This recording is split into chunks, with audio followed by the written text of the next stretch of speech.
یہ ایک بزرگ موجود ہیں جو اپنے جذبات کا اظہار کرنا چاہیں گے۔ یہ گجا روڈ کا کوئی مالک ہی نہیں ہے، اتنے کھڈے ہیں کہ راستے کو نہیں ملتا رات، گاڑیاں آ جاتی ہیں پھنس جاتی ہیں، ریڑیاں ڈال جاتی ہیں، ٹوٹا پھوٹا ہوا ہے سارا روڈ، ٹوٹا پھوٹا ہوا ہے۔ تو آدھا گھنٹہ لگ جاتا ہے یہاں سے ڈوبسیدہ جانے میں، پمپ میں سے ڈوبسیدہ جانے میں آدھا گھنٹہ لگ جاتا ہے، تو پوچھنے والا ہی نہیں ہے، ادھر کوئی آتا ہی نہیں ہے، نہ کوئی انسان ہے رہتے ہیں ادھر، انسان سارے اسلام آباد میں رہتے ہیں، یہاں کوئی نہیں رہتا،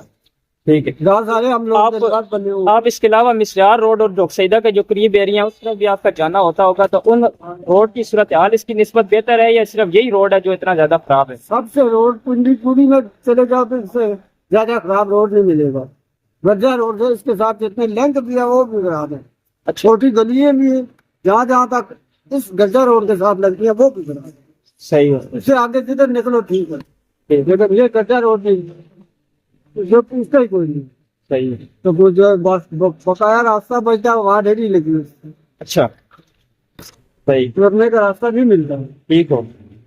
یہ بزرگ کے آپ نے تاثرات سنے ہیں، یہ کہتے ہیں کہ اس ملک اس جو سڑک ہے اس کا کوئی پرسان حال ہی نہیں ہے، کوئی پوچھنے والا بھی نہیں ہے، اور کوئی جہاں سے گاڑی گزرنے کا راستہ ہے تو ادھر بھی ریڑیاں کھڑی ہوتی ہیں جس کی وجہ سے ٹریفک کو گزرنے بھی شدید پریشانی کا سامنا ہے۔ اور باقی جو روڈ ہیں جیسے مسیار روڈ یا اور اس ڈوکسیدہ کے قریب جو روڈ ہیں ان کی حالت قدرے بہتر ہے، لیکن یہ جو گرجا روڈ ہے اس کا کوئی پرسان حال نہیں ہے۔